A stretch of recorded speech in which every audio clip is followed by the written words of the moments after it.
Greetings from New Mexico. It's my pleasure to speak at Intersolar India. Ravi, thank you for inviting me to present here.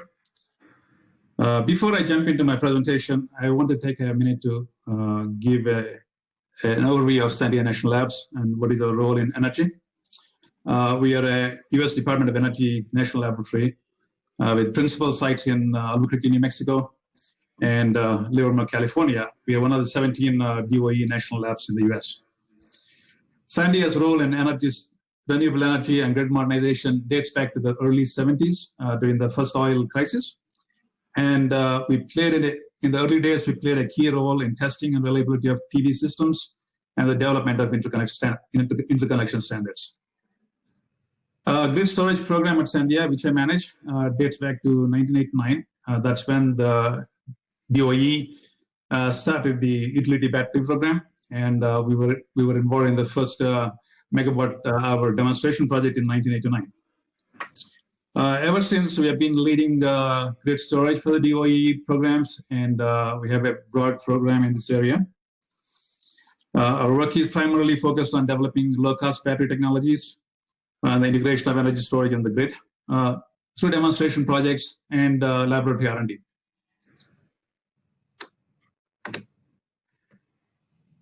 So before I discuss grid operational issues with high renewables, I just want to give a brief overview on the current state of the electric grid. I mean, globally, we have roughly about 6 terawatts of generation capacity. And we still have the synchronous grid, and these are all big interconnected systems with high voltage transmission links forming large synchronous networks. Except for some high voltage DC links, there is a limited capacity between the interconnects. So if you look at the US system, we are tied with Canada, forming the NERC. We have 4 interconnects, and there is about 1250 gigawatts of generation capacity. And there are mainly 3 DC interlinks between the interconnects. Europe has roughly a terawatt grid, synchronous, and India has 5 regional grids with the growing DC links. And China grid is the largest now with 1500 gigawatts of generation capacity, and they have a rapidly growing HVDC transmission system. So if you look at the overall global generation capacity, out of the 6 terawatts of generation capacity, we have roughly 20% of renewables right now. That's over a terawatt of installed renewable capacity around the world. So if you think about the grid where we are, I think we are basically at the cusp of a transformation and how the grid is going to evolve. And next 10, 20 years is going to be very interesting on how the grid is going to transform. I think keeping the system operational is a challenge for most of the grid operators as more and more renewables comes into the picture. And then we have other challenges which are more global, and those are also happening. And in the developed countries, I think the infrastructure is kind of aging. In many cases, I think fairly becoming difficult to operate, especially with major outages happening more regularly. Whereas in the developing countries, there's growing capacity, and the infrastructure needs requires massive capital investments. So these are 2 different problems. And then you have the global issues like climate change. The effect of climate change is, I think, already apparent in the number of extreme weather events we are seeing. Drought, wildfires, severe storms are testing the grid. At least we see that in the U.S. It happens very regularly during the hurricane season or the fires in California. And then on top of that, we are having, we are beginning to think about physical and cybersecurity issues becoming more prominent in operating the grid. Then I think the markets come into play. I think, the grid is not uniform everywhere in the world. I think, depending on where you are, you have different regulatory structures and competitive markets. So that determines how the grid is going to evolve. So now let's look at the big changes that are driving the industry. I mean, one of the key things you see is, we are retiring the coal fleet very quickly, and these retirements happening very rapidly, much rapidly than what people have anticipated even 5-10 years back. And most of the replacement is happening with either natural gas or with wind and solar. So if you look at up to 2050, which the U.S. Energy Information Administration provides roadmaps, most of the plant additions are all going to be in renewables and natural gas, and coal fleet is kind of getting retired very quickly. And the other thing that happened is there was excitement maybe 10 years ago that we will have ample nuclear capacity coming online, and that kind of stopped completely. So, and in fact, if you look at 2 years back, at least in the US, the amount of renewable generation has surpassed nuclear, which has been a base load for about 20, 30 years now. So getting a terawatt installed capacity for renewables, I think, is a major milestone. And also, I think the grid edge, you have to think about it. Grid edge is changing pretty quickly. And, behind the meter solar, it's disrupting, beginning to disrupt the utility business models. The big operators are worried about how to operate the business. And with storage coming, you're thinking about, evolution of microgrids and potential off-grid solutions in some areas. So that's a big change.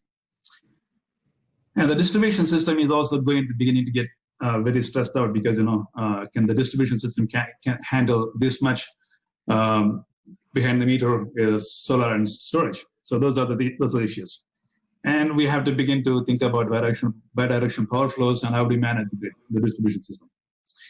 Other thing is the load profile is also changing rapidly. It's no longer, the loads are well known and we can plan on day ahead and things like that. So we have more DC loads coming in, either through lighting and rooftop solar, storage, and industrial and commercial loads, a bit more energy efficiency. So those are, big changes.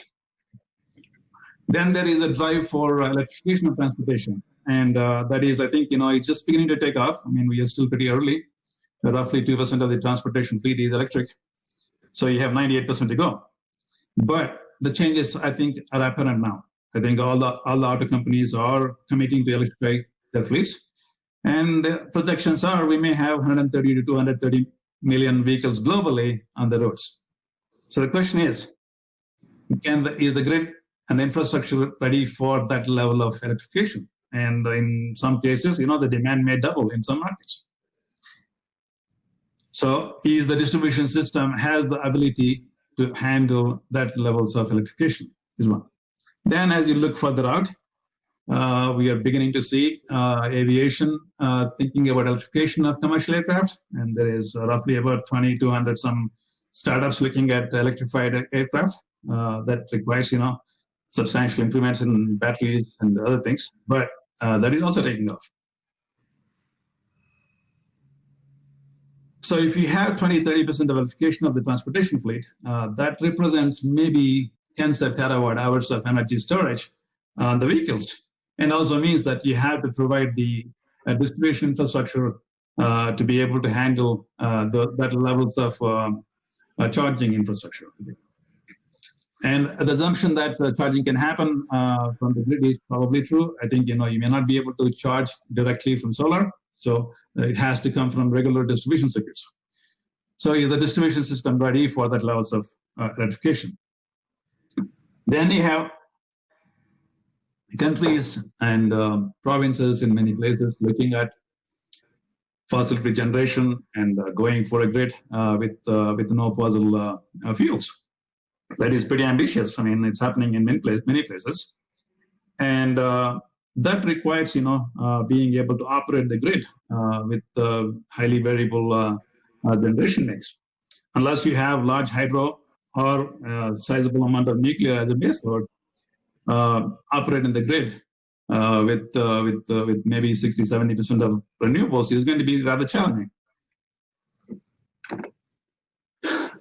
Then, as an example, if you look at the 2000 January data from CalISO, I mean, the variability is just becoming really, really large.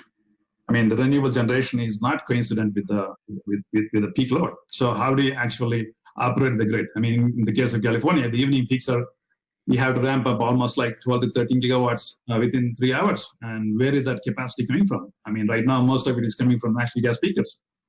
And some battery storage came along about 2 gigawatts, but predominantly it's natural gas. So how do you operate the grid with this kind of variability? That's something that as you look at the longer term future of renewable grids is important to consider right away. And I mean, you do it some ways right now. You oversize the plants, and hopefully you have sufficient capacity to handle the variability at this point. But as you go into higher levels of renewables, that becomes harder and harder to manage. And can we replace the natural gas? I think that's the other thing. I mean, those assets are not really utilized at capacity, maybe 5% most of the time, or 10%. But I think is a standard asset in many cases. So how do you operate the grid without using natural gas peakers? So then operating a future grid with a lot of renewables is other challenges are low inertia. I mean, we are used for synchronous generation. So big machines provided the inertia needed to operate the grid. Now you're looking at going towards 50, 60% renewables in many markets. And where do you get the inertia? And that's something that I think is just beginning to have effects on the operational grid. I mean, for example, if you look at simple numbers, I mean, right now maybe 30% of all the electrons go through some power converters. And as you look at 50% and above renewable generation, maybe 80% of electrons will go through converters. So how do you operate the grid with the low inertia? I think, can we imagine the world with virtual power plants? Do you have the right kind of controls and R&D operational controls to manage those kind of variabilities? That's other big issue for the reliability. Then, as you look at electronic converters and becoming rather completely, going through inverters, communications and controls becomes very important to operate the grid at every level. Okay, and most utilities, especially the larger utilities, are just beginning to put the infrastructure, communication infrastructure. Most of the time is not secure, and that upgrade is happening, but is behind the growth of the renewables.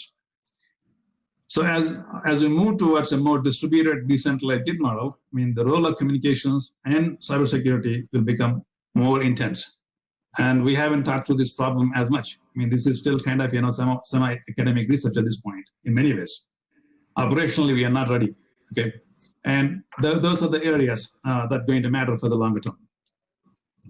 Then maintaining reliability is, if you look at the load shapes are changing. Just look at New York ISO. If you have roughly, 20% of the peak loads are in 15 gigawatts is only in a short time. So the load profiles are changing very quickly. And how do you manage the resources using renewables when the load profiles are dramatically changing? And then maintaining frequency is a standard problem for the grid. As you go away and have less and less number of big machines in the grid, maintaining the frequency is going to be a problem. Then voltage is also a big problem, especially in large distribution systems.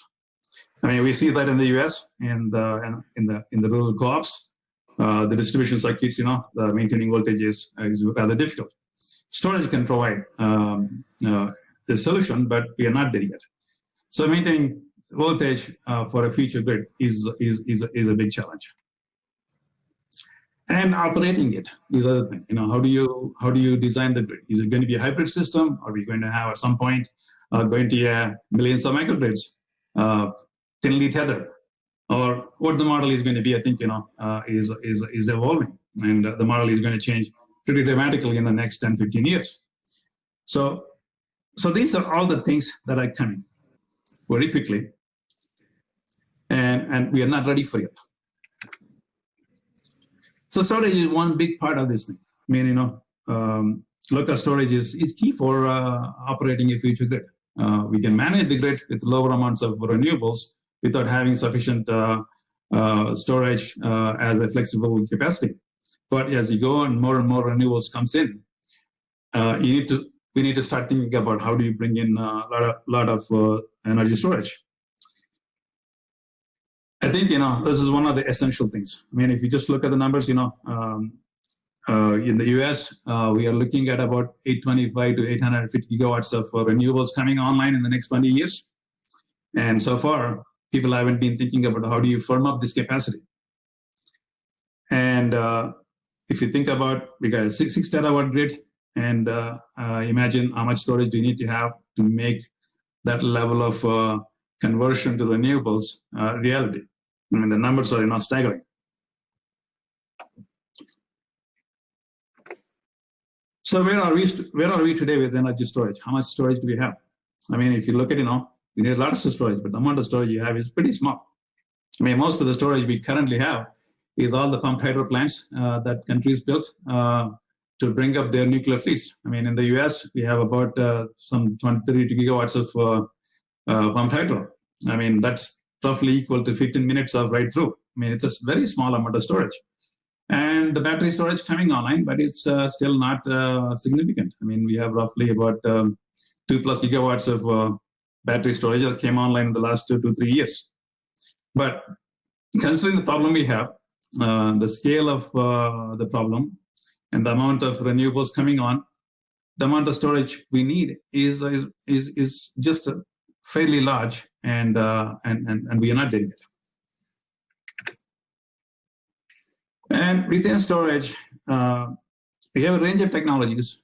We have batteries for short duration, for energy applications.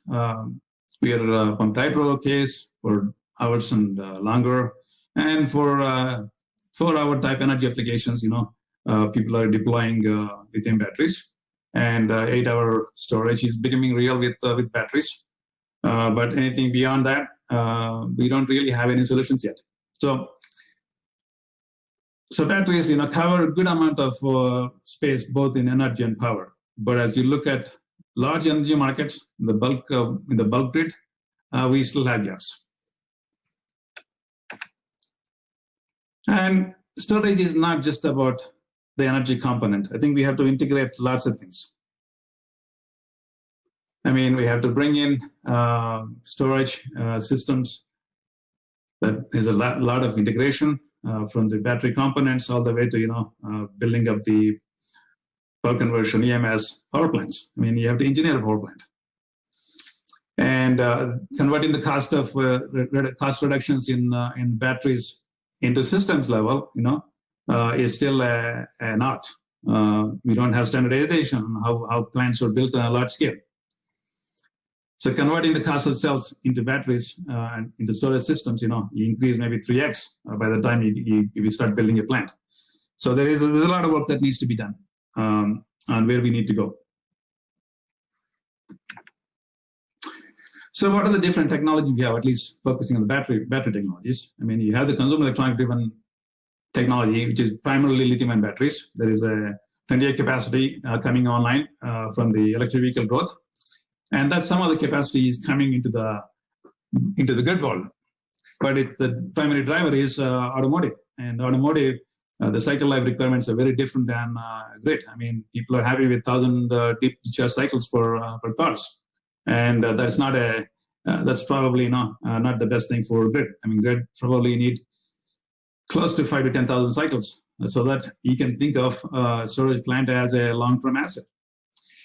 So the grid market is fairly small. So if you look at the numbers, you have the lead-acid batteries, something close to 350 gigawatts of production, a $40 billion market. Lithium-ion growing pretty quickly, lots of new capacity coming. Somewhere right now, we're probably close to 400 gigawatts and about a $40 billion market. And then you have the primary batteries, which are beginning to be, beginning to be made into rechargeables, like the zinc alkalines becoming rechargeable. Then the NAS batteries and flow batteries, which look very promising, but fairly low energy density. So the technologies, I think, you currently have two technologies, lithium-ion and lead-acid, and then flow and alkalines and coming, but they still don't have the level of technological maturity to really get the cost structure you're looking for. I mean, for example, if you look at the flow batteries, people look at $300 is at a plant level is a possibility, but we are, the total amount of installed capacity is probably no more than a couple hundred megawatts. Alkaline batteries, the zinc ones, they're very promising because your primary cells is probably less than $20 a kilowatt hour. How do you make them fully rechargeable?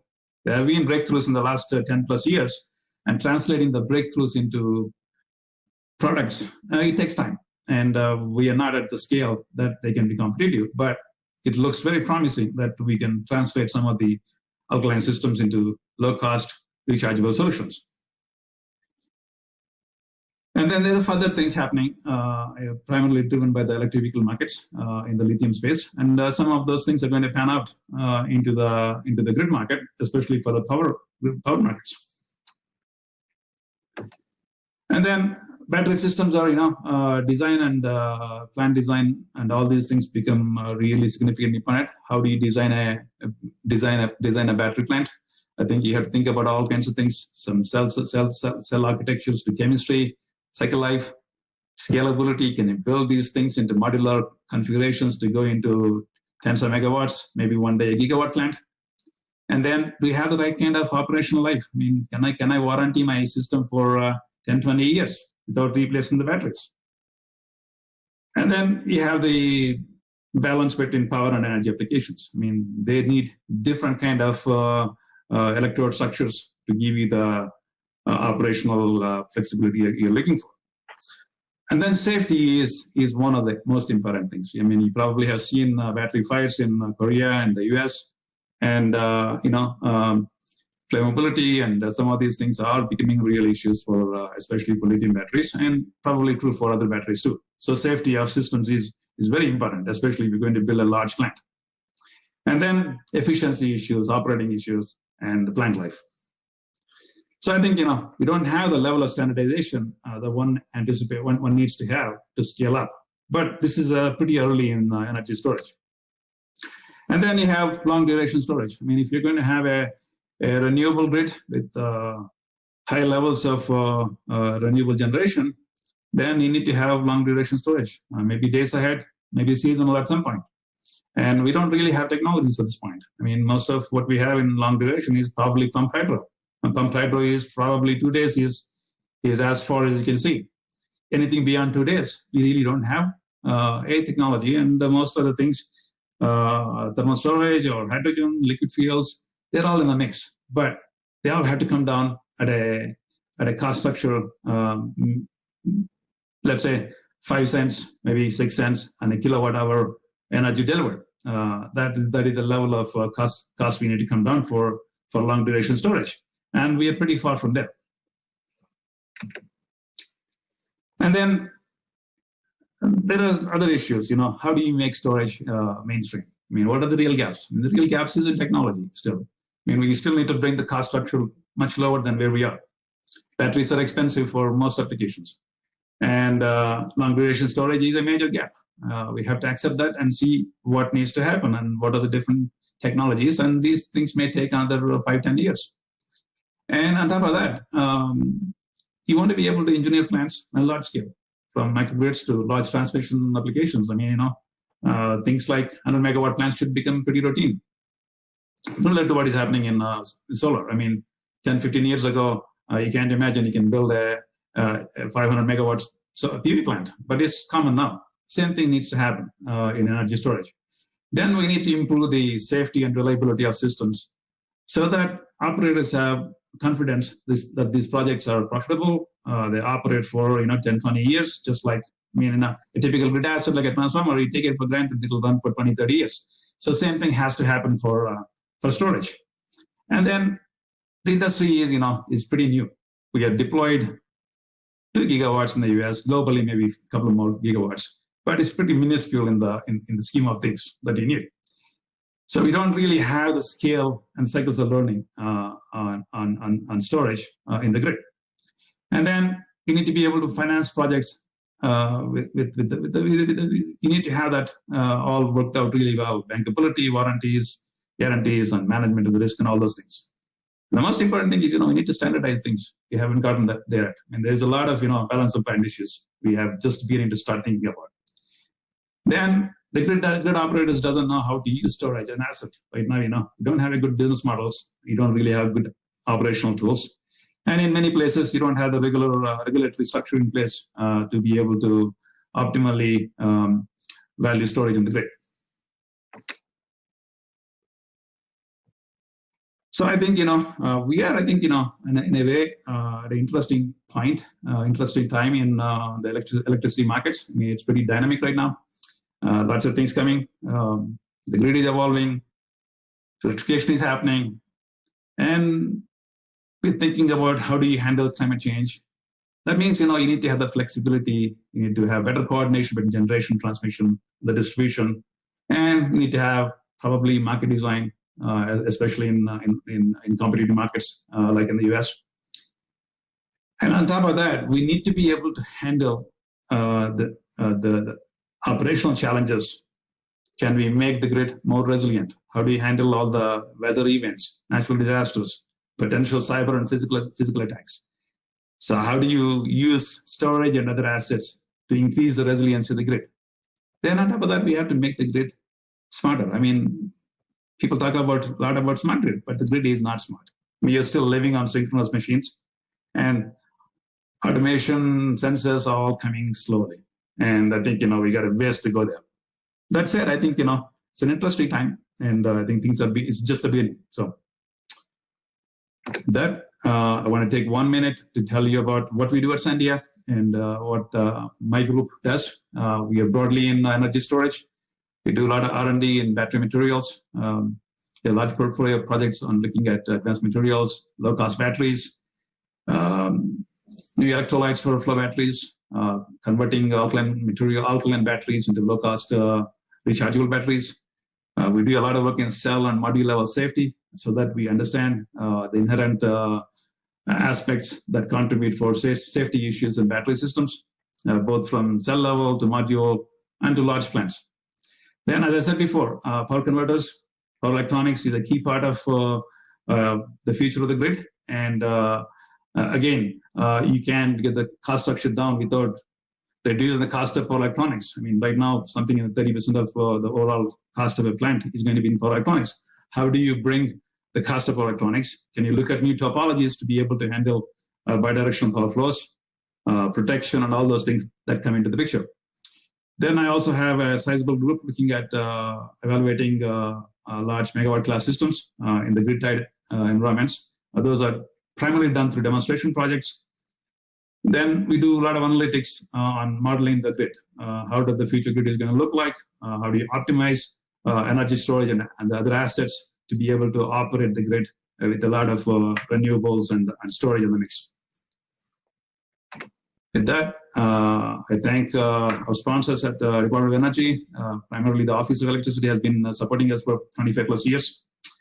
And I would be happy to take questions at the end of the panel session. Thank you.